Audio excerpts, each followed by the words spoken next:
राधा स्वामी जी। एक बार हुजूर बड़े महाराज जी अपने घर सिकंदरपुर गए हुए थे।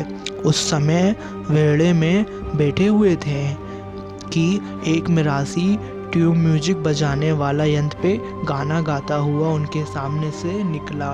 आवाज़ अच्छी लगी तो हुजूर ने नौकर से उसको अंदर बुलवाया।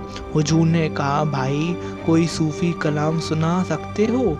वो बोला, जी सरदार जी, मैं जो मर्जी सुनो सब गा बजा लेता हूँ, पर अभी मुझे एक शादी में गाना गाने के लिए जाना है।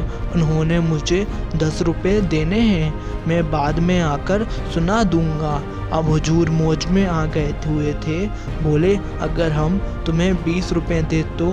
इस पर उसने कहा, 20 रुपये में तो मैं सारा दिन गाना गा दूंगा। गाना बजाने का दौर शुरू हुआ। लगभग 1 घंटा सुनने के बाद हुजूर ने कहा, भाई बाहर के राग तो अच्छे से गाते हो, कभी अंदर के राग सुने हैं क्या?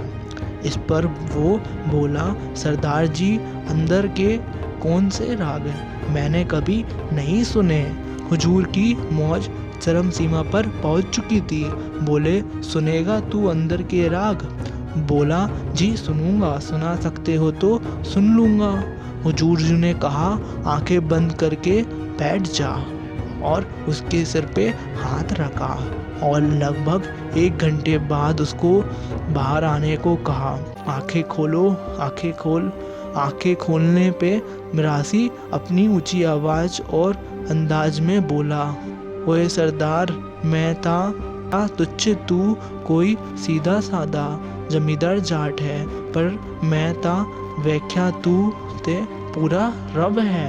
फिर उसने कहा, मेरे घर वालों को भी ये राग सुनवा दे। इस पर हुजूर ने कहा, इसके लिए तुझे हमारे हेडक्वार्टर डेरा ब्यास आना पड़ेगा। इस प्रकार कैसे संत अगर चाहें तो बिना नामदान की कमाई के किसी भी जीव को अंदरूनी मंडलों की सैर करवा सकते हैं, क्योंकि वो खुद उन मंडलों के मालिक हैं। मन की यह बेचैनियाँ, शब्दों का यह मौन, आँखों की वीरानगियाँ, तुम बिन समझे कौन। सेवा कीजिए। एक बात याद रखिए, सेवा जितनी गुप्त हो उतना अच्छा हो। शास्त्र कहते हैं, दान एक हाथ से दिया जाए तो दूसरे हाथ को भी पता ना चले। इतना गुप्त होना चाहिए। सेवा करने वाला कोई और है, तुम कहे को अभिमान करते हो। उस मालिक की दी शक्ति के बिना तुम सेवा नहीं कर सकते हो। फिर मैं क्यों? मैंने किया, मैं करता हूँ, मैं करूँगा। क्यों हमसे अध्यात्म की राह पर आकर सबसे पहले मैं को ही ख़त्म करना होगा?